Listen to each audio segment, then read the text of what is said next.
처음에는 이 쉼이란 게 뭔지, 여기서 편하게 그냥 아무 일도 안 하고 쉬다가 가면 되는 거야? 이렇게 생각하셨을 텐데, 쉼이란 게 무엇이죠? 제가 우리 2박 4일, 3일 동안 드린 말씀은 참 쉼이라는 것은 우리가 우리 인생의 목적을 알기 위해서 하나님께로 갔을 때 하나님께서 우리를 받아주시고 또 우리에게 하나님의 뜻을 알려주시는 것입니다. 그래서 우리가 하나님 안에서 하나님께서 우리들에게 가지신 뜻, 가지신 계획을 내가 듣고 알게 되었을 때 우리 쉬게 되는 거예요. 그래서 그 쉼을 얻어서 우리 이제 내일부터 또 일하지 않습니까? 우리는 일하러 나가는 것입니다. 왜 일하러 나가죠? 우리의 인생의 목적을 알았으니까. 내가 왜 이 세상에서 살아야 되는지, 하나님께서는 왜 나를 지으셨는지 그 이유를 아니까 그것을 내가 행하러 나가는 것이죠. 힘을 얻었으니까, 쉬었으니까. 그래서 우리는 나가는 거예요. 일할 수 있는 것입니다. 힘을 얻었으니까. 그러니까 우리가 쉰다고 하는 것이 그냥 아무 일도 하지 않고 그냥 가만히 있으면 그것이 쉬는 것이 아닙니다. 그리고 우리가 어떤 돈을 많이 벌어서 쉬는 것도 아니고요. 그리고 우리가 좋은 음식, 맛난 음식 먹는다고 해서 쉬는 것도 아닙니다. 또 백화점이나 이런 데 가서 우리가 좋은 물건, 내 마음에 드는 물건을 산다고 해서 쉬는 것이 아닙니다. 그러나 이 모든 것들이 쉬는 거예요, 사실은요. 이 모든 것들이 쉬는 것이, 이것이 없이는 우리가 쉴 수는 없습니다. 이런 모든 것들이 쉼의 요소가 맞습니다. 그러나 이 모든 것들을 하면서 이 목적을 잃어버리면 참 쉼이 아니라는 것이죠. 그러니까 자꾸 우리는 헤매는 거예요. 그 목적을 잃어버렸기 때문에 우리는 쉼을 쉬지 못하는 것입니다. 하나님께서 사람을 왜 지으셨는지, 왜 우리를 부르셨는지, 왜 우리에게 말씀하시는지를 우리는 알아들어야 되는 거거든요. 그래서 하나님의 계획, 하나님의 뜻을 우리가 알게 될 때 우리가 먹어도 쉼을 쉬는 것이고, 우리가 쇼핑을 해도 쉼을 쉬는 것이고, 우리가 어떤 일을 해도 우리는 쉼을 누릴 수 있는 것입니다. 저는 그것을 말씀을 드리는 거거든요. 그런 걸 하지 말라고 말씀드리는 게 아니라 그것을 하라고 말씀을 드립니다. 그것을 하는데 목적을 잃어버리지 말아라. 그러니까 내가 그것을 하면 그것 자체가 쉼을 준다고 생각하지 말라는 것이죠. 그 자체가 우리에게 쉼을 주진 않습니다. 그것을 하는 목적을 통해서 우리는 쉼을 얻는 것이죠. 그 계획을 아는 거니까, 그 뜻을 아는 거니까 우리는 참된 쉼을 가질 수 있습니다. 그래서 쉼이란 무엇이냐? 하나님 안에서 하나님의 뜻을 아는 것, 하나님의 계획을 아는 것이 참된 쉼입니다. 그래서 그것을 우리가 알게 되었을 때 그 계획, 그 뜻을 가지고 우리는 세상으로 나아가는 것이죠. 그래서 사람들에게, 우리가 만나는 모든 사람들에게 우리의 계획, 우리의 목적대로 하나님을 우리가 나타내는 것입니다. 하나님의 대리자로서 나타내는 것이죠. 그것이 우리가 하는 일입니다. 오늘 제가 이제 마지막 시간에 드릴 말씀은요, 우리 시간표를 보시면, 하나님의 계획이 쭉 이루어져서 오늘 마지막 세 번째 단계에 도착했습니다. 같이 한번 주제를 읽어보실까요? 시간표를 보시고. 이게 굉장히 중요합니다. 마지막이니까요. 같이 읽어보겠습니다. 시작. 아들이 되어 누리는 쉼. 아들이 되어서 누리는 쉼입니다. 우리 이 핸드북에 마지막 그 말씀 노트를 열어주시면요, 거기에 본문 말씀 이렇게 되어 있습니다. 여기 보시면 우리가 지금 제가 이렇게 말씀드린 이 쉼에 대해서 우리가 말씀을 드렸는데, 한번 생각해 보시면 지금 이 마지막 단계, 하나님께서 우리를 하나님의 계획을 통해서 우리에게 어떤 계획을 가지고 계셨냐면, 첫 단계가 하나님을 알라고 하는 것입니다. 하나님께 우리가 돌아가야 쉼을 얻는데, 하나님의 그 뜻을 우리가 듣고 계획을 들어야 쉼을 얻는데, 그 하나님께로 돌아가는 첫 번째 걸음, 첫 번째 단계는 하나님이 계신 것을 알라는 것이죠. 히브리서 11장 6절에 하나님께 나아간 자는 그가 계신 것을 믿어야 한다고 말씀을 드렸습니다.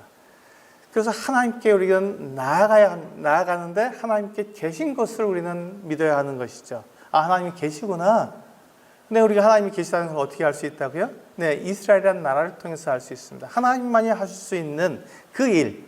하나님은 사람이나 천사나 그 누구도 장래에 될 일에 대해서는 결코 알 수가 없습니다. 장래에 일어날 일에 대해서 알 수가 없고, 그 일이 장래에 무슨 일이 일어난다고 말을 해도 그 일이 그렇게 이루어지도록 할 수 있는 힘이 없어요. 그런데 그렇게 장래에 이와 같은 일이 있을 것이라고 말씀하시고 그것을 그대로 이루어지게 하실 능력이 있으시고 그 힘을 가지신 그분이 바로 하나님이라는 것이죠. 그래서 이스라엘이라는 나라를 하나님께 택하셔서 그 나라를, 아브라함을 택하셔서 이 이스라엘 나라를 세울 것인데, 아브라함은 그때 자녀가 없었거든요. 자녀도 없었어요. 75세에 불렀는데 그 부인은 사라로서 65세였거든요. 근데 자녀가 없었어요. 그런데 내가 내 자손으로 나라를 이루게 하겠다. 근데 그것을 이루셨나요? 네, 이루셨습니다. 200만 명이라 되는 큰 그 후손을 두게 하시고 그들이 이집트에서 나와서 이 지금 이스라엘 땅에 가서 한 나라를 이루게 하신 것이죠. 200만 명이 그 이스라엘 땅을 다 정복해서 거기에서 나라를 이루었습니다. 하나님의 말씀이 정확하게 이루어진 것이죠. 그리고 800년 동안이나 큰 왕을 세우고 나라를 이루어서 잘 살다가 하나님께서 말씀하신 대로 이 이스라엘 백성들이 우상을 섬기고 하나님을 버리면 하나님께서 그들보다 더 강하고 더 큰 나라를 일으켜서 그들을 정복해서 그들을 그 나라로 포로로 끌어갈 것이다 말씀하셨는데, 정말로 그 같은 일이 일어났죠. 바벨론 제국이 일어나서 이 우상을 섬기는 이 유다의 그 성전도 다 불태우고 예루살렘 성도 다 불태운 다음에 유다 백성들을 바벨론으로 포로로 끌어갔습니다.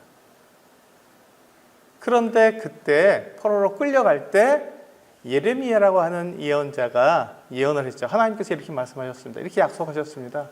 70년 후에 여러분들이 바벨론에서 예루살렘으로 다시 돌아올 것입니다.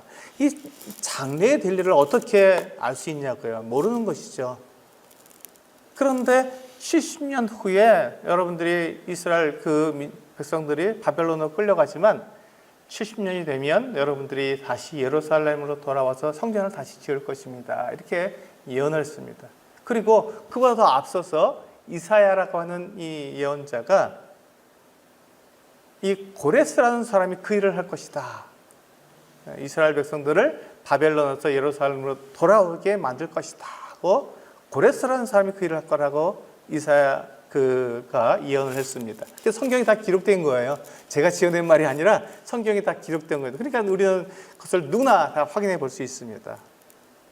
성경이 기록되어 있으니까요. 그래서 이 이스라엘 사람들이 고레스라는 이름은 이스라엘 나라 이름이 아니었습니다. 우리는 철수, 영희 뭐 이렇게 이름을 짓는데, 만약에 메리 이렇게 하게 되면 그거는 우리나라 이름이 아니네 이렇게 금방 알 수 있잖아요. 그건 똑같습니다. 이스라엘 사람들이 고레스 그러니까 이건 이스라엘 나라 이름이 아니네? 어떻게 이스라엘 나라 사람이 아닌데 이스라엘 사람들을 바벨론에서 예루살렘으로 돌아오게 할까 궁금했는데요. 그 사람이 이사야가 예언한 지 100년 후에 태어났습니다. 그때도 몰랐죠. 근데 그 사람이 이제 나이가 들어서 성인이 돼서 왕이 되었습니다. 그게 바로 페르시아의 초대 왕이었습니다. 이 고레스가 바벨론을 정복해서 페르시아 제국을 이루었고 거기에 초대 왕이 되어서 너희들 그 소수민족들은 다 자기 고향으로 돌아가라 하고 명령을 내린 것입니다. 그래서 이스라엘, 이 유다 백성들이 바벨론에 있다가 예루살렘에 돌아온 거예요. 놀랍지요. 그렇게 해서 700년 동안 쭉 살았는데 이들이 어떻게 됐다고요? 그만 이 로마 제국에 의해서 멸망하게 되었고, 타이터스 장군에 의해서 다시 한번 이 성전이 무너지게 되었고, 이 이스라엘 백성들은 온 세계로 뿔뿔이 다 흩어지게 되었습니다. 그리고 1900년 동안 이 나라가 없이 이 사람들은 살았어요. 그런데 1900년이 지난 1974년 맞죠?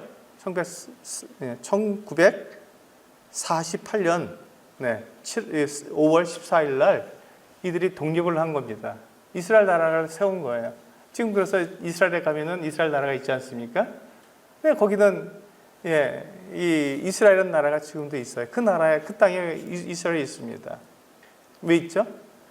그들이 이 성경에서 약속한 대로 그들은 이 하나님께서 그들에게 약속한 이 아브라함의 자손이 나라를 이룰 것이라는 그 약속을 그대로 믿은 거예요.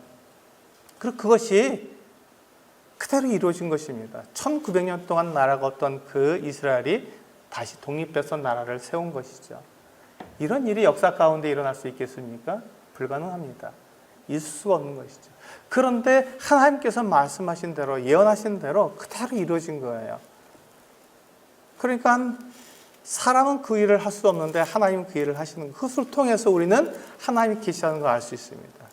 그래서 우리 두 번째, 우리는 이 첫 번째 단계가 하나님을 우리는 돌아와야, 하나님께로 돌아와야, 하나님이 계시다는 것을 알고 돌아와야 한다 말씀드렸습니다. 두 번째는 하나님께서 우리의 모든 죄를 다 용서하셨다고 하는 하나님의 어떤 법, 속죄 제사의 법을 통해서 우리의 모든 죄가 다 용서했다는 것은 알았습니다. 이스라엘 율법에는 두 가지 특징이 있는데요. 첫 번째가 안식하는 법이었죠. 쉬는 법이었습니다. 그래서 안식일이라는 것이 있었고 안식년이라는 것이 있었습니다. 그래서 이스라엘 사람들은 일하지 않았어요. 6일 동안만 일을 하고 7일째 쉬었습니다. 그리고 6년 동안만 이 땅을 갈아먹고 7년째는 쉬었습니다. 그런데 하나님께서 이스라엘 백성들을 풍성하게 하셨어요. 그러다 보니까 이스라엘 사람들이 하나님을 믿지 못했습니다. 불안한 거예요. 이렇게 6일만 일하고 7일째 쉬어도 되는가? 6년 동안만 땅을 갈아먹고 7년째 쉬어도 되는가? 이웃 나라를 보니까 그렇게 하지 않고 열심히 일하고 하루도 안 쉬고 열심히 일해서 겨우 먹고 사니까 우리도 저렇게 살면 더 풍성해지지 않을까 생각돼서 이웃 나라에 있는 이 우상들을 가지고 들어온 거죠. 바알을 섬겼고 아세라를 섬겼습니다. 그렇게 하면 풍요하게 된다고 생각했던 거예요. 하나님을 믿지 못했던 것이죠. 그래서 하나님께서 이스라엘 백성들에게 주신 안식의 법을 그들이 어겼습니다. 두 번째 법은 무엇이었냐면, 특징이 뭐냐면요, 속죄 제사의 법, 용서의 법이었습니다. 그래서 이 사람이 그런 죄를 지으면 양을 끌고 와서 내 죄를 대신 그 양에게로 이렇게 양의 머리에다가 손을 얹은 다음에 다 넘겨주고 양이 나 대신 죽는 것이죠. 그것을 용서의 법, 속죄 제사의 법이라고 말을 했습니다. 그게 율법의 특징이에요. 유대인들이 가지고 있는, 이스라엘 백성들이 가지고 있는 율법의 두 가지 아주 특별한 특징입니다. 그런데 하나님께서 이 용서의 법을 이 짐승으로는 사람의 모든 죄를 다 용서할 수가 없기 때문에 일시적으로밖에 용서할 수밖에 없기 때문에 이 제물을 바꾸셨습니다. 어떻게 바꾸셨다고요? 하나님의 아들이라고 하는 정말 가치 있고 정말 능력이 있고 이 세상의 모든 사람의 모든 죄를 다 용서할 수 있는 그분으로 제물을 바꾸신 거예요. 그것을 처음부터 말씀해 주셨고 그 약속을 해 주셨고 그것을 점점 이루어 오시다가 때가 되었을 때 하나님의 아들이 사람이 되어서 이 땅에 오셨고 그분이 사람들의 병을 고쳐주시고 죽은 사람도 살리시고 그분이 하나님의 아들이라는 것을 분명히 나타내신 다음에 죄 없이 모함을 받아서 그분이 십자가에 달려 죽게 되었습니다. 십자가에 달려 죽으시면서 맨 마지막에 예수님께서 하신 말씀이 무엇이냐면 다 이루었다. 다 이루었다. 하나님께서 우리 사람들 모든 사람의 모든 죄를 다 용서하는 그 계획, 그래서 사람들이 하나님께 나아갈 수 있는 그 길을 열어주시는 그 계획을 다 이루었다라고 말씀하시고 죽으신 거예요. 그러니까 하나님의 두 번째 계획이 다 이루어진 것이죠. 두 번째 하나님의 계획의 두 번째 단계가 다 이루어진, 용서하는 이 용서의 단계가 다 이루어진 것입니다. 그럼 오늘 세 번째 단계는 아들이 되는 거라고 제가 말씀을 드렸습니다. 아들이 되는 거. 근데 우리가 하나님의 아들이 된다는 거, 하나님의 자녀가 된다는 거 가능할까요? 불가능합니다. 불가능하죠. 한번 생각해 보세요. 나 자신을 한번 생각해 보세요. 내가 이렇게 죄를 지었고 내가 이렇게 하나님보다 완벽하지 못한데 내가 하나님의 자녀라면, 내가 하나님의 아들이라면 하나님처럼 내가 완벽해야 되고 하나님처럼 내가 거룩해야 되는데, 한번 생각해 보세요. 내가 하나님처럼 완벽하고 내가 하나님처럼 내가 그렇게 거룩합니까? 아니잖아요. 그런 사람이 없지 않습니까? 한 사람도 없습니다. 저를 포함해서 여기에 있는 모든 분들, 이 세상의 그 어떤 사람이라도 하나님처럼 완전한 사람, 하나님처럼 거룩한 사람, 죄 안 짓고 그렇게 사는 사람이 단 한 사람도 없습니다. 단 한 사람도 없어요. 그 누구라도. 그러니까 어떠한 사람이든지 하나님의 아들이 된다는 것, 하나님의 자녀가 된다는 것은 어불성설, 말도 안 되는 거죠. 어떻게 그 사람이 하나님의 아들이 될 수 있겠습니까? 하나님의 자녀가 될 수 있어요?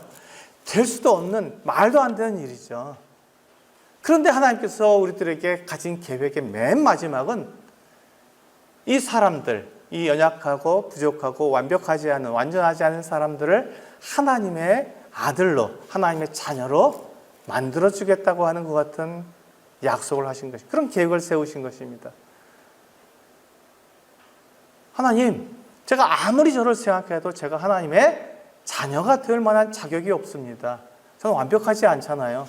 저는 부족하잖아요. 근데 어떻게 제가 하나님의 자녀가 될 수 있습니까?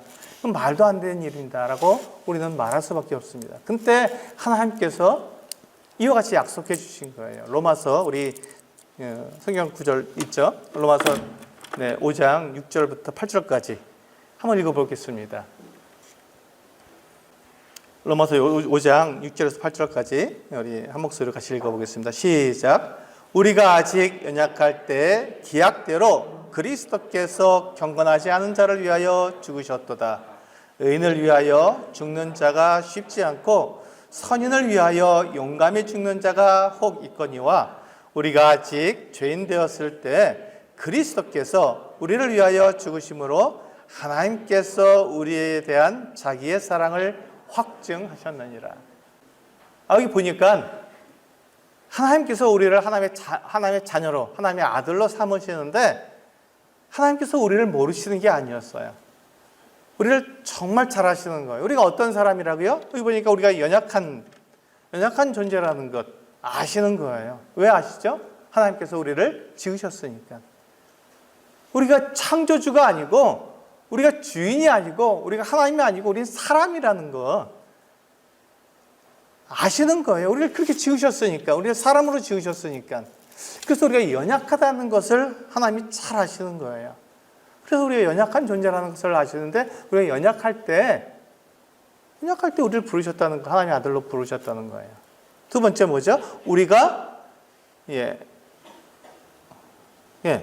경건하지 않을 때, 그 뒤에 보면 나오죠? 6절에서 경건하지 않을 때, 우리는 경건할 수가 없잖아요. 경건하지 않은 사람들이잖아요. 그때 우리가 연약하고 경건하지 않은 때 우리를 부르신 거예요.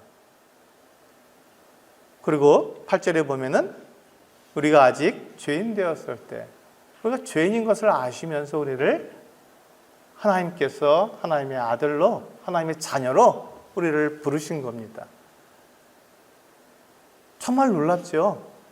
하나님께서 어떻게 내가 그와 같은 존재라는 것을 아시면서 나를 하나님의 자녀로 삼으실 수 있는지 정말 놀라운 거예요. 나는 그것을 요구할 수 없습니다. 하나님, 저는 하나님의 자녀가 될 자격이 없어요. 저는 완벽하지 못합니다. 저는 완전하지 못해요. 저는 살다 보면 저는 죄를 지을 수도 있고, 저는 거짓말할 수도 있고, 남을 속일 수도 있고, 제 마음에 악한 마음, 더러운 욕심들을 저는 가질 수 있는데, 제가 이래 갖고도 하나님의 아들, 하나님의 자녀가 될 수 있습니까? 하나님께 그렇게 묻고, 그것 때문에 나는 하나님의 자녀가 될 자격이 없어요. 우리는 그렇게 말할 수밖에 없는데, 하나님께서 로마서 5장 6절에서 8절까지 우리에게 뭐라고 말씀하셨냐면, 나는 안다. 너희가 연약하다는 거 알다. 너희가 경건하지 않다는 거 다 안다. 그리고 너희가 죄인이라는 거 다 안다. 다 아는데, 그런데 나는 그렇게 계획을 세웠다. 너희가 하나님의 나의 자녀가 되는 것을 나는 계획을 세웠다. 나는 그 계획을 너희가 이루는 것이 아니라 내가 이루겠다라고 약속해 주신 거예요. 누가 이루신다고요? 하나님이 이루신다고요. 하나님이. 내가 그것을 못 이루어요. 제가 아무리 노력하고 제가 아무리 애를 쓴다고 해서 제가 하나님의 자녀가 될 수 있겠습니까? 없습니다. 결코 그 일은 될 수 없어요. 그런데 그런 나를 하나님께서 하나님의 자녀로 나를 받아주신다고, 나를 하나님의 자녀로 나를 삼아주신다고 약속을 하신 거예요. 하나님의 약속은 반드시 이루어지기 때문에 하나님께서 그렇게 약속하셨다면 그것을 우리가 인정할 수 있는 것이죠. 아, 하나님이 그렇게 하시겠구나. 그렇게 하시겠구나 하고 우리는 인정할 수 있는 것입니다. 그게 하나님의 마음이에요. 우리를 하나님의 자녀로 삼아주시겠다고 하는 하나님의 계획, 하나님의 뜻의 맨 마지막 단계가 바로 그것입니다. 우리 그 다음에 있는 로마서 3장 28절 다시 한번 읽어볼까요? 똑같은 말씀인데요. 이렇게 바꿔서 하나님께서 말씀하고 있습니다. 같이 로마서 3장 28절 읽겠습니다. 시작. 그러므로 사람이 의롭다 하심을 얻는 것은 율법의 행위에 있지 않고 믿음으로 되는 줄 우리가 인정하노라. 이 말씀을 보니까 우리가 하나님의 자녀가 되는 것, 하나님의 아들이 되는 것은 우리가 무엇을 열심히 해서 되는 것이 아니라고 하나님께서 말씀하십니다. 우리 율법의 행위를 통해서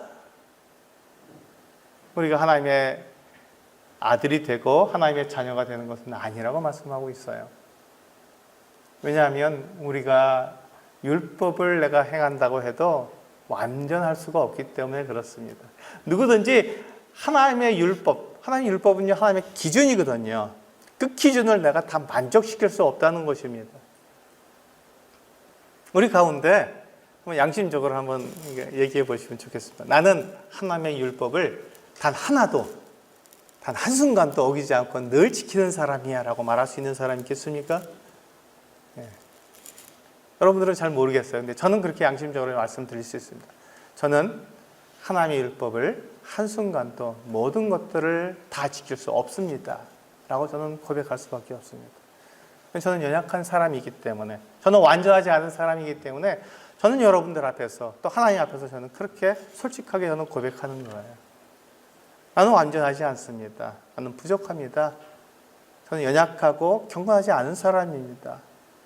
전 제 안에 죄가 있습니다. 또 제 행위로 죄도 짓습니다.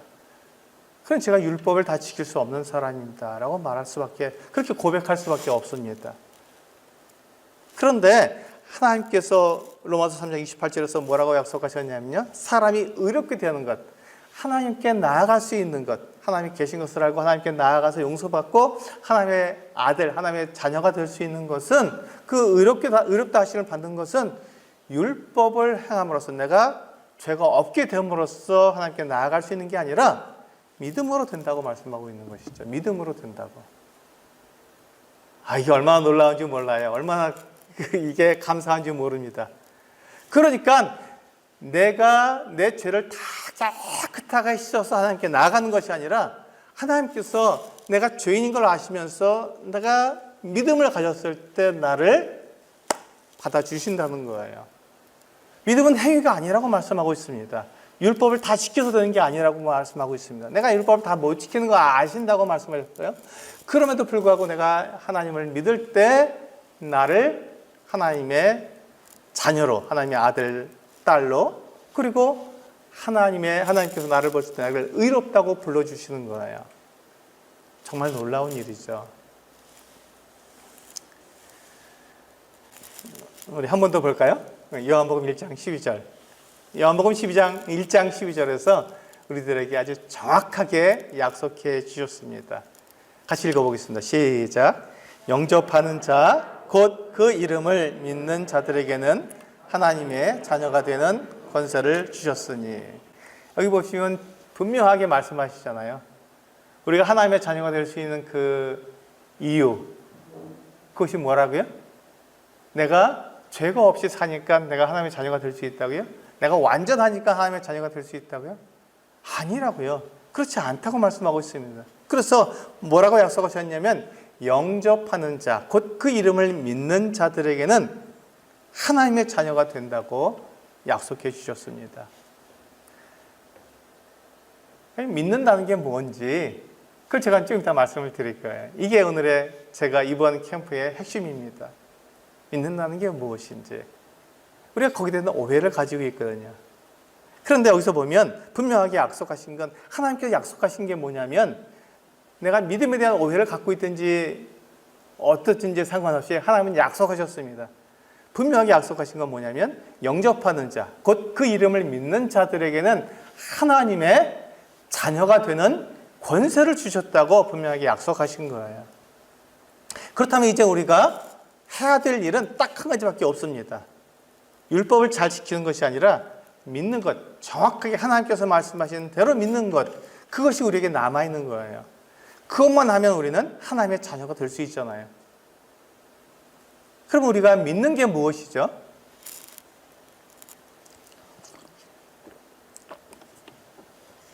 어떤 분들은 믿으라고 하니까 잘 믿겠습니다 이렇게 얘기합니다. 내가 정말 정성을 다해서 내가 믿겠습니다 이렇게 얘기합니다. 내가 흔들림 없이 내가 믿겠습니다 이렇게 얘기합니다. 이게 믿음일까요? 이게 믿음일까요? 그렇지 않다는 것입니다. 믿음은 그게 아니잖아요. 믿음은 행위가 아니잖아요. 믿음은 내가 잘 믿어서 내가 의롭게 되는 것을 믿음이라고 얘기하지 않습니다. 우리가 거기에 대해서 오해를 하고 있는 거예요. 내가 그냥 열심히 믿고, 내가 최선을 다해서 믿고, 내가 흔들리지 않는 내가 그냥 강한 믿음을 가지면 내가 하나님의 자녀가 된다고 오해하고 있는 것이죠. 믿음은 그런 것이 아닙니다. 믿음의 주체는 내가 아니에요. 내가 하면, 그렇다면 내 행위로 하는 것이죠. 그럼 하나님이 하실 일이 없잖아요. 내가 하는데. 내가 믿고, 내가 최선을 다하고, 내가 흔들리지 않고, 내가 분명한 믿음을 갖고 있다면, 그렇다면 내가 하는 것이죠. 하나님이 하는 것이 아니지 않습니까? 그러니까 그것은 믿음이 아니라 그건 행위인 거예요. 그것은 내가 내 행위로 내가 의롭게 되려고 하는 것이, 그건 믿음이 아닙니다. 믿음은 내가 할 수 없다고 인정하는 것입니다. 믿음은 내가 할 수 없습니다. 하나님, 전 다 할 수가 없어요 라고 인정하는 것이에요. 그러면 누가 합니까? 내가 하지 못하지만 하나님, 당신은 할 수 있습니다. 당신은 거룩하시고 완전하시고 능력이 있으신 분이시기 때문에 나는 못하고 하나님 당신이 할 수 있습니다. 그래서 나는 하나님 당신에게 의지합니다 라고 말하는 것을 우리는 믿음이라고 말을 합니다. 믿음은 내가 강하게 붙들고, 내가 최선을 다해서 붙들고, 내가 흔들림 없이 내가 가지는 그런 마음의 다짐이 아닙니다. 그렇게 하면 그것은 내가 하는 것이죠. 하나님이 하시는 것이 아니라 내가 하는 것이고, 내가 완전하게 되는 것 아니겠습니까? 하나님께서는 그것이 아니라 믿음으로만, 행위가 아니라 믿음으로 내가 의롭게 된다고 말씀해 주셨습니다. 믿음으로 우리는 의롭게 되고, 믿음으로 하나님의 자녀가 된다고 말씀하신 거예요. 근데 믿음은 나는 못합니다. 나는 연약해요. 나는 경건하지 못합니다. 나는 죄인이다라는 것을 인정하는 게 믿음인 거예요. 내가 못하면 그럼 누가 합니까? 내가 못하는데 하나님은 거룩하시고, 하나님은 경건하시고, 하나님은 완전하시고, 다 인정하시죠? 하나님은 그런 분이라는 걸 인정하시지 않습니까? 그분이 능력이 있으셔서 나를, 이 연약하고 경건치 않고 죄악된 나를 하나님께서 부르신다는 거예요. 나를 의롭게 만들어 주신다는 것이죠. 내가 나 스스로를 의롭게 하는 것이 아니라 하나님이 나를 의롭게 해주시는 것입니다. 그것을 우리는 믿음이라고 말을 합니다. 그것을 우리는 믿음이라고 말을 합니다.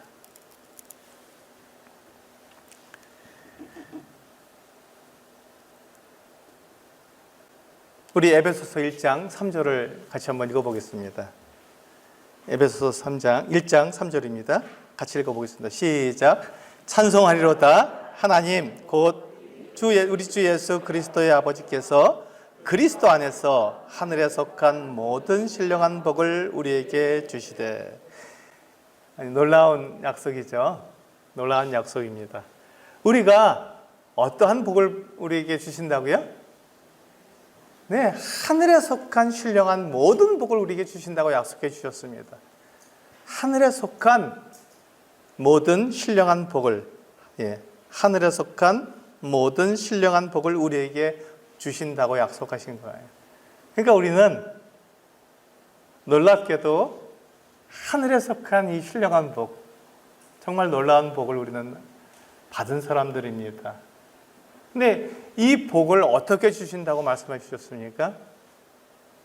내가 경건할 때, 내가 강할 때, 내가 의로울 때, 내가 정말 완전하게 하나님을 잘 섬길 때 주신다고 약속해 주셨습니까? 우리 에베소 1장 3절에서 그렇게 말씀하신 적이 없습니다. 그런 조건을 말씀하신 적이 없어요. 딱 한 가지 조건을 말씀하셨습니다. 딱 한 가지 조건. 어떤 조건이죠? 네? 여기 에베소서 1장 3절에서 지금 우리에게 약속하신 것이 우리에게 하늘에 속한 신령한 복, 모든 복을 주시는 그 조건이 뭐죠? 그리스도 안에서. 그리스도 안에서 나에게 그것을 주신다고 약속하신 거예요. 내가 어떤 모습이 있을 때 나에게 주신다고 하나님께서 조건을 거신 것이 아니라 그리스도 안에서 나에게 주신다고 약속하신 거예요. 그리스도 안에서. 이 말이 무슨 말입니까? 잘 생각해 보세요. 그리스도 안에서 나에게 이것을 주신다는 것이 무슨 말이죠? 지금 앞에 있는 말씀들에서 그것을 다 이미 약속하신 거예요. 로마서 5장 6절과 8절에서도 그 동일한 말씀하셨고, 로마서 3장 28절에서 동일하게 그 말씀하셨고, 요한복음 1장 12절에서 동일하게 말씀하셨습니다. 지금 제가 이것을 설명하는 거죠. 에베소서 1장 3절에서 그것을 설명하는 거예요. 우리가 그리스도 안에서 이 하늘에 속한 신령한 모든 복을 다 우리가 받은 것입니다. 하나님께 그것을 약속해 주셨어요. 이것은 나 때문에 하나님께서 나에게 복을 주시는 것이 아니라는 것입니다. 나 때문에 하나님께서 내가 하나님의 자녀가 되도록 만들어 주신다는 것이 아닙니다. 그리스도 안에서라는 말은 바꿔서 말하면 그리스도 때문에라고 바꿔서 말할 수 있습니다. 그리스도 때문에 하나님께서 나에게 하늘에 속한 모든 신령한 복을 주시는 것은 그리스도 때문에 나에게 주시는 거예요. 나 때문에 주시는 것이 아니라, 내가 잘하기 때문에 나에게 주시는 것이 아니라, 내가 온전하기 때문에 나에게 주시는 것이 아니라 오직 그리스도 때문에 나에게 주시는 거예요. 그리스도 때문에. 그래서 우리는 그리스도 안에 우리가 들어가기를 원하는 것이죠. 그리스도 안에 들어가는 것이 어떻게 하면 들어간다고 되어 있습니까? 그분을 믿을 때. 똑같은 말을 제가 반복하고 있죠. 똑같은 말을 반복하고 있습니다. 그러니까 예수 그리스도를 믿는다는 것은 무엇입니까? 나는 아무 일도 할 수 없는, 나는 율법을 지킬 수 없는 사람인데 하나님의 아들이신 그리스도께서 그 일을, 율법을 다 이루어 주셨고 완전하게 되셨으니 나는 힘이 없지만 하나님의 아들 그리스도는 힘이 있으시니 그분께 내가 기대겠습니다. 의지하겠습니다. 이것이 믿음이라고요. 이것이 믿음이라고요. 근데 우리는 이것을 싫어합니다. 이걸 정말 싫어해요. 내 힘으로 해야지 무슨 소리야. 내가 열심히 해야지. 내가 헌금도 많이 드리고 내가 기도도 열심히 해서 하나님께 내가 인정받아야지. 이렇게 우리가 생각하는 거예요. 이것을 우리가 한마디로 말하면 교만, 이렇게 말을 합니다. 하나님처럼 내가 되려고 하는 교만함을 우리는 아직도 버리지 못하는 거예요. 그러니까 내가 이 복음, 하나님께서 나에게 대한 계획을 다 가지고 계시고 그 계획을 다 말씀하시고 예수 그리스도께서 그 계획을 다 이루셨다고 말씀을 드리지만 그래도 내가 무엇을 해야 된다고 생각하는 그 교만 때문에 우리가 하나님의 이와 같은 은혜, 하나님의 사랑, 이것을 우리가 받아들이지 못하는 거예요. 하나님 잠깐만요, 제가 할게요. 하나님 잠깐만요, 거기까지만 해주시고요, 나머지는 제가 다 할게요. 이렇게 말하는 것이 사람의 모습이라는 것이죠. 우리의 모습이에요. 그러니까 하나님께서 다 이루어놓으시다 하셨는데 예수님이 거기까지만 하고요, 제가 열심히 믿겠습니다. 최선을 다해서 믿겠습니다. 제가 완전해질게요. 제가 완전한 믿음을 가져서 제가 완전하게 되고 내가 의롭게 된 다음에 그분 저를 갖다가 하나님께서 하나님의 자녀로 저를 받아줄 수 있잖아요. 제가 의롭게 됐으니까요. 자격이 있죠. 이렇게 말하는 것, 이렇게 오해하는 것이 우리의 믿음의 오해입니다. 그렇지 않다고요. 그렇지 않다고요. 마지막 순간까지 내가 하는 것이 아니라 마지막 순간까지 예수 그리스도 십자가에서 다 이뤘다고 말씀하셨으면 그 다 이루신 예수님께서 나를 완전하게 만들어주시는 그 마지막까지 하나님의 아들 예수 그리스도께서 나에게 해주시는 것이, 그것이 하나님의 계획이고 하나님의 뜻입니다. 그러면 나는 무엇을 할 수 있습니까? 내가 그것을 인정하는 거예요. 하나님, 저는 그것을 다 할 수 없는데, 율법을 제가 다 이룰 수 없는데, 제가 완전할 수 없는데 그것을 인정하는 거예요. 그것이 믿음의 첫 번째 단계고, 두 번째, 내가 못하지만 하나님은 하실 수 있고, 하나님은 다 이루셨습니다. 하나님의 아들을 통해서 이미 다 이루셨지 않습니까? 하나님의 아들이 저를 완전하게 할 수 있고, 하나님의 아들이 저를 의롭게 하실 수 있습니다. 그래서 저는 하나님의 아들을 믿겠습니다 라고 말하는 것이 믿음의 두 번째 단계입니다. 그렇게 됐을 때 우리가 어떻게 된다고요? 우리가 죄인인데 죄인이 하나님 보시기에 의로운 사람으로 된다고 말씀하셔서, 그래서 하늘에 속한 모든 신령한 복을 우리에게 주시는 것입니다. 그것이 약속이 이루어지는 것이죠. 그것이 이루어지는 것입니다. 우리 히브리서 4장 11절 말씀을 같이 한번 읽어보겠습니다.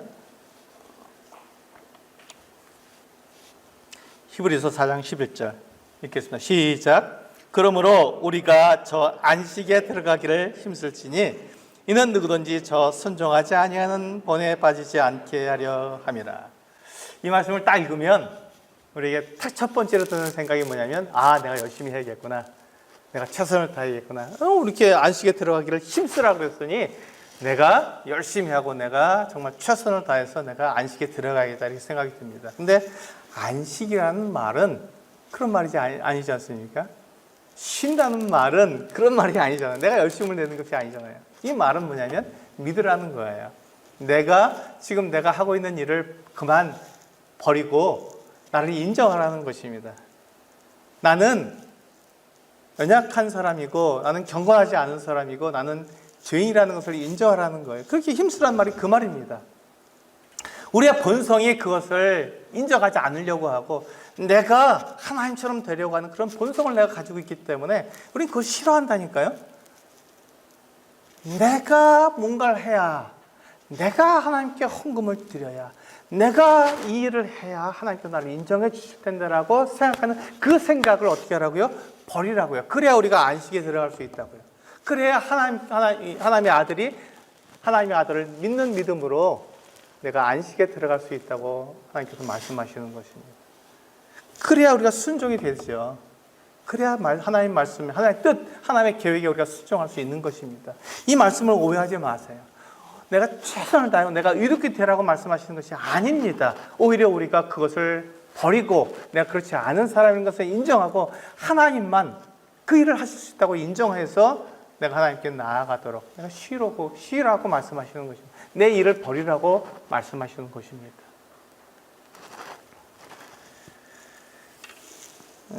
제가 한 예를 들어드리겠습니다. 제가 이제 막 달려왔기 때문에 우리 여러분들께서 좀 쉬셔야 되니까 제가 한 예를 들어드리겠습니다. 이거 이해할 수 있는, 믿음을 이해할 수 있는 예를 들어드리겠습니다.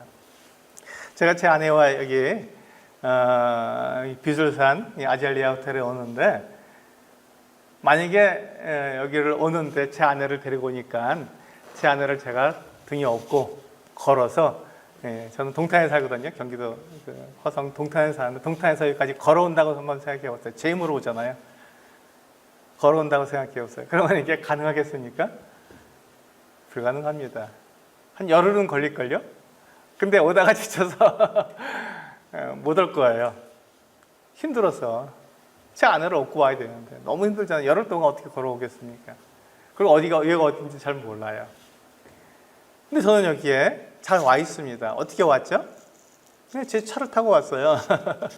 제 차를 타고 제 아내를 제 차에다 태우고 저도 차에 타고 운전해서 한 3시간 반 걸려서 왔습니다. 오는 동안에 제가 뭘 했습니까? 제 아내랑 얘기도 하고 이렇게 운전하고 편안하게 왔습니다. 쉬면서. 만약에 제 힘으로 왔다면 오다가 그만 지쳐서 못 올 거예요. 근데 제가 무엇을 의지하고 왔습니까? 자동차의 힘을 의지하고 왔어요. 자동차는 그렇게 할 수 있는 힘이 있잖아요. 제 아내를 태우고도 저를 태우고도 막 시속 100km 달릴 수 있는 그런 힘이 있잖아요. 동탄에서 여기 대구까지 3시간 반이면 올 수 있는 그런 힘이 있어요. 그런 능력이 있다고요. 제 힘으로는 그 시간 안에 못 옵니다. 지쳐서 못 오죠. 제 아내를 데리고 올 수가 없어요. 그런데 놀랍게도 이 자동차는 그런 힘이 있다니까요. 자동차는 그런 힘이 있어요. 나는 못하지만 자동차에 타고 거기서 제 아내랑 이런저런 얘기도 하고 뭐 간식도 먹고 좀 쉬기도 하고 즐겁게 왔습니다. 재밌게 왔어요. 왜 그렇죠? 자동차는 그런 힘이 있기 때문에 그렇습니다. 그 안에 있으면 쉬는 거예요. 편안하게 오는 것입니다.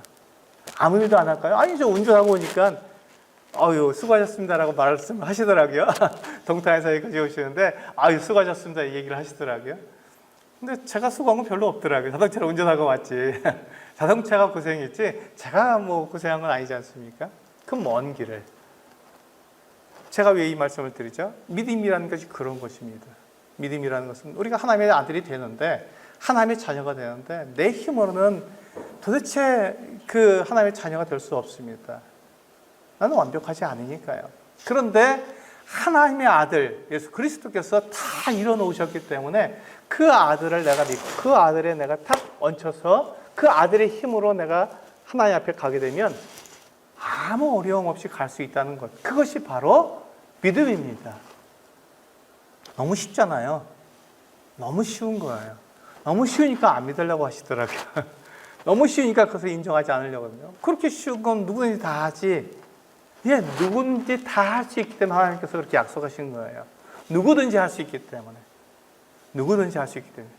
부자든 가난한 사람이든 똑똑한 사람이든 무식한 사람이든 남자든 여자든 노인이든 어린아이든 그 누구라도 이 소식을 들었을 때 아, 내가 아니라 하나님께서 그 아들을 통해서 다 이뤄놓으셨구나. 나는 그 하나님의 아들을 믿고 그분의 힘으로 내가 하나님께 갈 수 있네? 그럼 내가 하나님 자녀가 될 수 있네? 너무 쉬운 거잖아요. 그 쉬우니까 하나님께서 사람들에게 말씀하신 거예요. 약속하신 거예요. 사람들의 그 어떤 능력, 사람들의 힘으로 하지 말고 너희들이 아무리 해야 이룰 수 없으니 너희들의 힘으로 하지 않고 내 힘으로 할 테니까 나를 의지하렴. 나를 믿으렴. 이렇게 말씀하신 거예요. 그래서 우리에게 믿음을 말씀하신 것입니다. 율법의 행위가 아니라 믿음으로 된다고 말씀하신 거예요. 우리 요한일서 5장 14절 읽겠습니다. 시작. 그를 향하여 우리가 가진 바 담대함이 이것이니 그의 뜻대로 무엇을 구하면 들으십니다. 이게 아들의 특징입니다. 아들의 특징이에요. 하나님의 자녀가 됐으면 이렇게 할 수 있는 거예요. 이것도 예를 들어서 설명을 드리겠습니다. 저에게 손주가 둘이 있습니다. 큰 손주는 지금 초등학교 3학년이고요. 둘째는 지금 유치원 다니고 내년에 학교 들어갑니다. 이 아이들이 이제 그 부모와 함께 저희 집에 가끔 놀러 오거든요. 외갓집에 놀러 옵니다. 가만히 보면요. 이 아이들이 마치 제 집 드나들듯이 드나들고 제 물건 쓰듯이 막 물건을 쓰더라고요. 이게 말이 됩니까? 그 아이들이 그 저희 집에 있는 물건들을 자기들 돈으로 샀습니까? 아니잖아요. 근데 저희 집에 와서는 자기들 물건처럼 막 쓰는 거예요. 물어보지도 않고. 그러고는 자기 마음에 안 든다고 막 때를 써요. 엄마한테. 제 딸한테 막 때를 쓰는 겁니다. 제 딸이 뭐 어떻게 하죠? 그 아이들에게 그 아이들이 요구하는 것을 들어주려고 최선을 다하고 있는 거예요. 그래서 가끔 제가 생각을 합니다. 아니, 저 녀석들이 뭔데? 저 녀석들은 없었잖아. 근데 갑자기 태어나고 갑자기 우리 집에 와갖고 이제 시간이 지나서 이제 나이가 들었더니 집에 와갖고는 지 물건 다루듯이 막 다루고 지 거 쓰듯이 쓰고 자기 마음에 안 든다고 막 때를 쓰고 요구하는 거예요.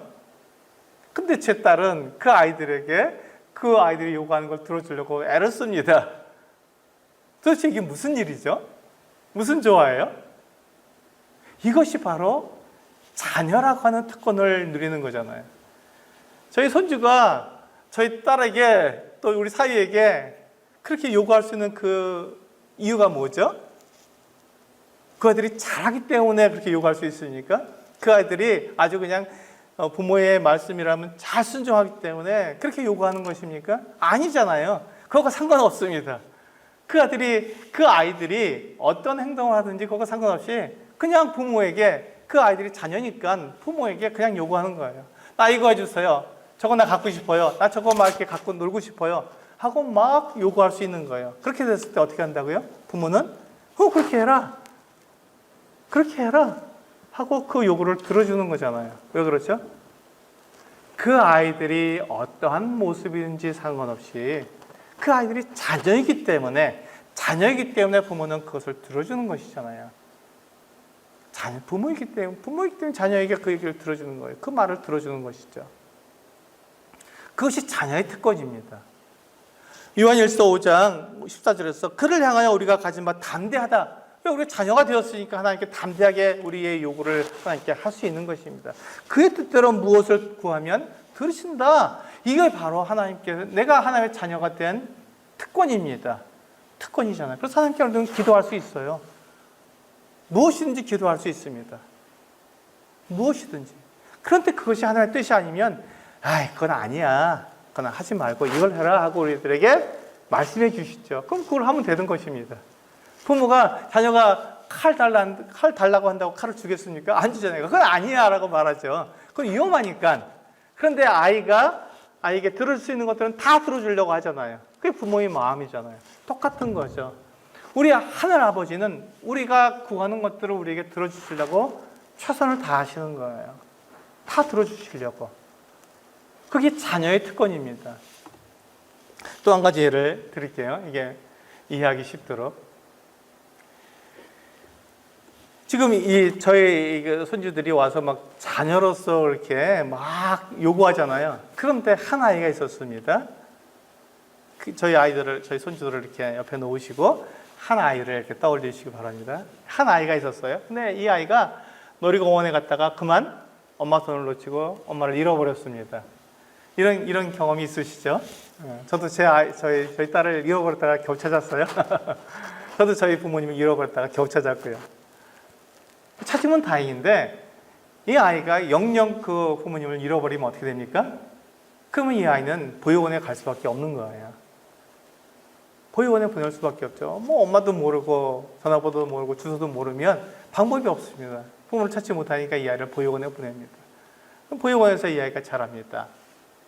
보육원에서 이 아이가 사랑을 받을까요? 예, 사랑을 받죠. 보육원 분들이 얼마나 사랑합니까? 이 아이들을. 이 아이도 사랑을 받습니다. 그런데 이 아이가 보육원에서 자라는 동안에 거기에 있는 물건들을 제 것처럼 사용할 수 있을까요? 물론 그 보육원에서 있는 동안에는 그 물건을 사용하지만 나이가 되어서 이제 보육원을 퇴소하게 되면 어떻게 합니까? 그 물건들을 다 놔두고 자기 것만, 자기 돈만, 자기가 입고 있는 옷만 가지고 나갈 수밖에 없는 거예요. 그 물건들은 그냥 다 놔둬야 됩니다. 왜 그렇죠? 자기 것이 아니기 때문에. 자녀가 아니기 때문에 그렇습니다.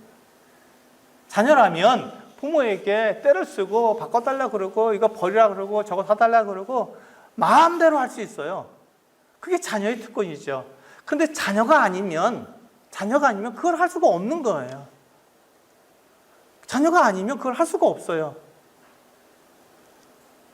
그게 자녀와 자녀가 아닌 사람의 차이점입니다. 그게 자녀와 자녀가 아닌 사람의 차이점이잖아요. 우리가 하나님의 자녀라면 하나님께서 하나님의 아들로 우리를 받으셨다면 우리는 하나님께 무엇이든지 구할 수 있는 거예요. 하나님께 때를 쓸 수 있는 것입니다. 하나님 다 이거 해주세요 하고 때를 쓸 수 있는 거예요. 그게 뭐가 잘못입니까? 잘못 아니에요. 하나님께서 그것을 들어주실 만하면 우리에게 들어주시고 들어줄 수 없는 거라면 우리에게 말씀하시죠. 아니야. 그건 네가 가질 수 없어. 너 그걸 가지면 안 돼. 라고 말씀하시죠. 그게 하나님입니다. 하나님께서 우리에게 그 뜻을 알려주시는 거예요. 그거 모르고 그냥 막 무조건 직진해서 나가는 그것이 믿음이 아니잖아요. 하나님이 뭐라고 말씀하시는가, 하나님의 뜻을 내가 듣고 하나님의 계획을 내가 알아보는 것, 그것이 쉼이라고 말씀드렸잖아요. 그것이 쉼입니다. 하나님이 이걸 원하시는구나. 그걸 아는 것, 그 계획을 아는 것, 그 뜻을 아는 것이 쉼이에요. 그렇게 해서 우리가 하나님의 그 계획을 알게 되었을 때 하나님께서 그것을 주시지 않든지 우리는 그것을 인정할 수 있는 거거든요. 하나님은 그것을 원하시는구나. 하나님 그것을 원하지 않으셔. 그럼 우리가 그것을 내려놓을 수 있는 것이죠. 그게 쉼입니다. 하나님의 뜻을 아는 것. 그래서 우리는 하나님께 무엇이든지 구할 수 있고 하나님께서 그걸 다 들어주신다는 거예요. 그래서 그것을 우리에게 합당하게 주시는 것이죠.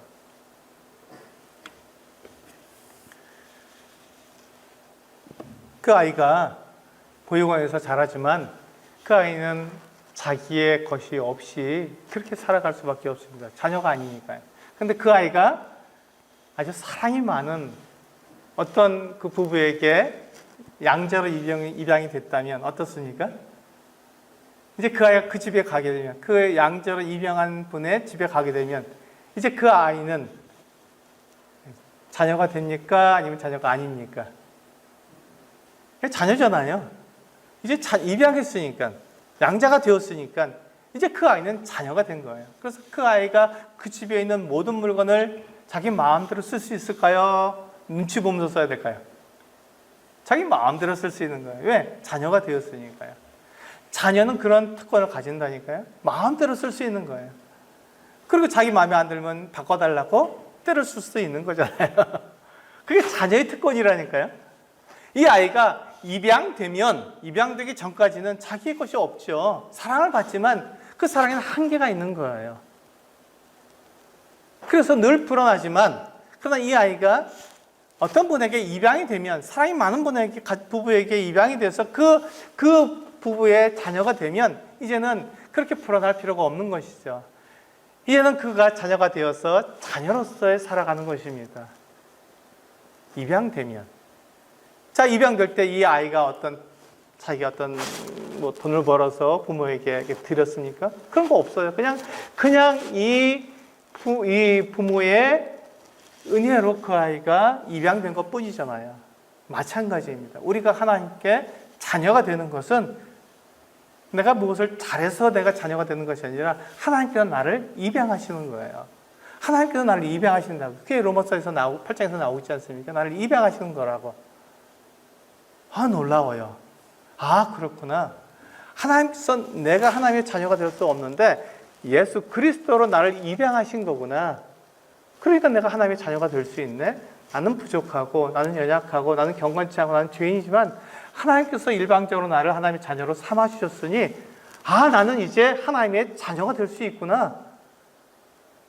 내가 불안해하고 내가 두려워 떨 수도 있지만 그분이 나를 사랑하셔서 나를 자녀로 삼아주셨으니 나는 이제 자녀가 되었구나. 하나님에 있는 모든 것이 다 내 것이구나.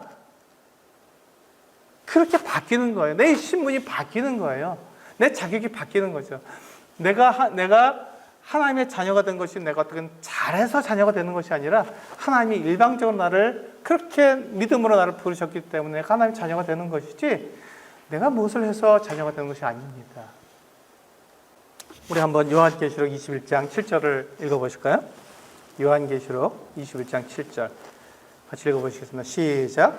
이기는 자는 이것들을 상속으로 받으리라. 나는 그의 하나님이 되고 그는 내 아들이 되리라. 아, 굉장히 좋은 약속을 하셨죠.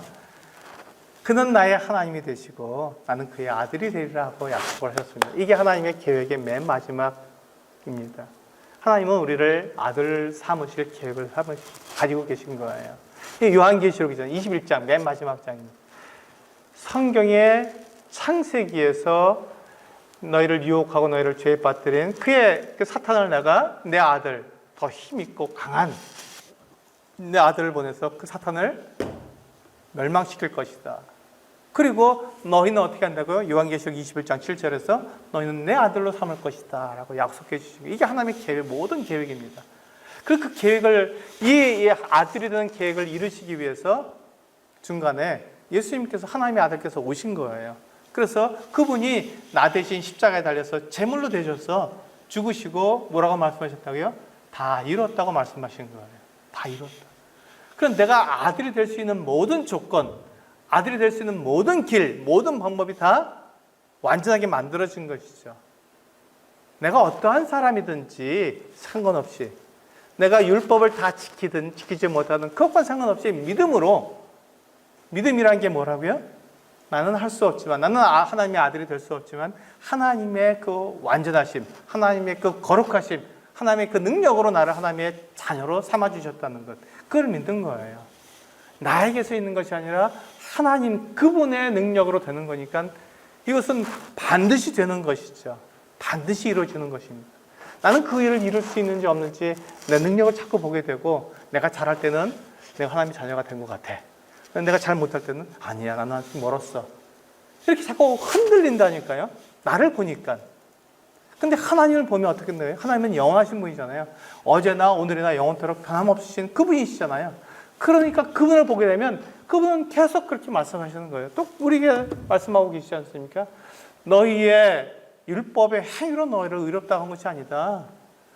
너희의 잘하는 것 때문에 내가 너희를 나의 자녀로 삼은 것이 아니다. 너희가 그것에 대해서 연약하고 경건치 않고 죄인이라고 난 다 안다. 내가 너희를 지었다.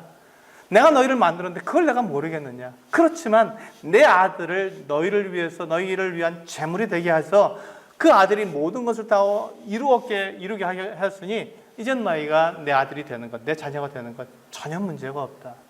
너희가 부족하다고? 그걸 내가 다 해결했다. 내 아들을 통해서 다 해결했다. 너희가 죄가 있다고? 그 죄를 내가 다 용서했다니까 제물을 바꿨지 않느냐. 짐승이 아니라 내 아들을 너희를 위한 제물로 삼았다니까. 그러니까 문제가 없다라고 하나님께서 우리에게 말씀해 주시는 거예요. 그것이 이 성경에서 우리들에게 가르쳐주고 있는 하나님의 약속이고 하나님의 계획입니다. 그 계획을 하나님께서는 어떻게 하신다고요? 반드시 이루신다고요. 나와 상관없이 하나님께서 하신 약속이기 때문에 하나님께서 이루시는 거예요. 나와 상관없이. 내가 그 약속을 이루려고 하니까 우리는 잘 안 되는 거예요. 그러니까 믿음이 자꾸 나를 보니까 어떨 때는 내가 그 믿음에 맞는 것 같기도 하고, 어떨 때는 그 믿음이 맞지 않는 것 같기도 하고, 자꾸 흔들리는 거죠. 그것이 흔들릴 이유가 없습니다. 그것이 믿음에 대한 오해입니다. 흔들릴 게 없는 거예요. 왜? 하나님께서 그 아들을 통해서 다 이미 이루어 주셨기 때문에 우리는 흔들릴 게 없는 것입니다. 그래서 여기서 보시면 나는 그의 하나님이 되고 그는 내 아들이 되는데 그 조건이 있잖아요. 어떤 조건이죠? 이것들을 상속으로 받게 한다는 조건을 거신 거예요. 이게 무슨 말입니까? 내가 하나님의 아들이라는 것을 나는 잘 못 믿는데 하나님께서 뭐라고 말씀하셨냐면 걱정하지 마라. 내가 내 상속재산을 너에게 다 주마. 이렇게 말씀하신 거예요. 부모가 자녀에게 유산을 물려준다는 건 무슨 뜻입니까? 나에게, 부모에게 있는 모든 것을 자녀에게 준다는 얘기가 되지 않습니까? 자녀가 뭘 했다고 부모의 재산을 물려받습니까? 그 재산은 부모가 일어놓은 거잖아요. 부모가 모은 것이고 부모가 열심히 일을 해서 모은 재산이잖아요. 그 부모가 모은 재산을 왜 자식이 물려받게 되나요? 자식은 한 게 아무것도 없는데. 이게 바로 부모와 자녀 간의 관계라는 것이죠. 자녀이기 때문에 부모가 그 자식에게 자기 재산, 자기가 평생을 모아온 그 재산을 자녀에게 물려주고 싶은 거예요. 그걸 유산이라고 말하잖아요. 그걸 상속이라고 말하잖아요. 하나님께서 우리에게 그렇게 하신다고 약속하신 거예요. 이것들을 상속으로 받으라. 이것들을 하나님께서 우리에게 상속재산을 주신다는 거예요. 왜죠? 내가 하나님의 아들이기 때문에, 하나님의 자녀이기 때문에 하나님께서 나에게 상속재산을 주시는 거예요. 그러니까 내가 하나님의 그 사랑을 내가 의심할 필요가 있습니까? 없는 거죠. 나는 이미 상속을 받았는데 하나님께서 모든 재산을 나에게 주시고 하나님 모든 것을 나에게 주셨고 하나님의 생명도 나에게 주셨는데 내가 하나님을 내가 의심할 게 무엇이 있겠고 하나님의 사랑을 내가 의심할 게 무엇이 있겠습니까? 하나님이 나를 이렇게 사랑하셨구나. 나에게 상속재산을 주실 정도로 나를 사랑하셨구나. 그분은 나의 하나님이, 나의 아버지가 틀림없고 내가 그분의 자녀가 된 것이 틀림없어. 내가 상속재산을 받았는걸. 하늘에 속한 신령한 모든 복을 내가 받았는걸. 그러니까 나는 하나님의 자녀가 틀림없어. 나를 보면 그것이 의심이 들어도 하나님을 보면, 하나님이 하신 것을 보면 그것이 분명하게 내가 알 수 있는 것이죠. 그것을 우리는 믿음이라고 말을 합니다. 그것을 믿음이라고. 그래서 우리 마지막 성경 구절 같이 읽고 정리하도록 하겠습니다. 마태복음 11장 28절 같이 읽고 정리하도록 하겠습니다. 같이 읽겠습니다. 시작. 수고하고 무거운 짐진 자들아 다 내게로 오라. 내가 너희를 쉬게 하리라. 이게 예수 그리스도께서 하나님의 아들 예수님께서 우리에게 하신 약속입니다. 우리는 수고하고 무거운 짐을 진 사람들이잖아요. 우리는 쉼을 잘 모르는 사람입니다. 인생의 목적을 잃어버리는 사람들이기 때문에 우리는 쉼을 잘 모릅니다. 이것이 쉼이겠지, 저게 쉼이겠지. 우리 나름대로 생각하고 그것을 위해서 우리는 달려갑니다. 근데 예수님께서 우리에게 뭐라고 말씀하시냐면 수고하고 무거운 짐진 자들아 다 내게로 오라. 하나님의 아들에게 나오라는 것입니다. 왜? 하나님의 아들이 우리를 쉬게 할 수 있는 모든 길을, 모든 방법을 다 마련해 놓으시고 그것을 다 이루었다고 선언하셨기 때문에 우리가 하나님의 아들에게 나아가기만 하면 우리는 그것을 누릴 수가 있어서 쉴 수 있는 것이죠. 하나님께서 나에게 어떤 목적을 주셨는지 우리는 알 수 있기 때문에 참된 쉼을 우리는 누릴 수 있는 것입니다. 우리가 하나님의 진짜 목적을 우리가 알지 못하기 때문에 하나님께서 나에게 어떤 계획을 가지고 계시고 어떤 뜻을 가지고 계신지 우리가 알지 못하기 때문에 우리는 불안하고 쉬지 못하는 거예요. 나름대로 어떤 쉼을 얻으려고 이렇게도 해보고 저렇게도 해보는 것입니다. 그걸 가지고 우리는 쉼을 누릴 수 없잖아요. 그런데 하나님께서 뭐라고 말씀하셨냐면 예수 그리스도 하나님의 아들께서 우리에게 약속하신 것은 다 내게로 오라. 하나님의 아들에게로 나오라는 것입니다. 그렇게 하면 내가 너희로 쉬게 하리라 이렇게 약속해 주셨습니다. 여기 계신 모든 분들, 저를 포함해서 한 모든 분들이 이 약속을 믿고 예수님께 나아가기를 원합니다.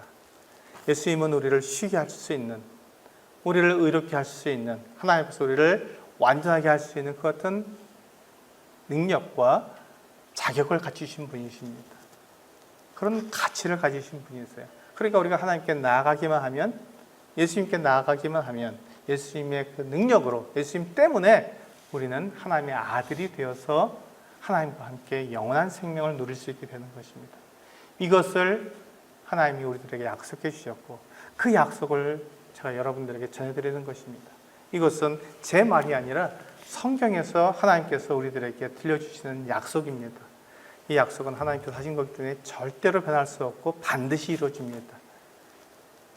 성경이 우리들에게 그것을 증명해 주고 있고 우리에게 말씀해 주고 있기 때문에 이것은 결코 변할 수 없는 하나님의 말씀이기 때문에 반드시 이루어질 것입니다.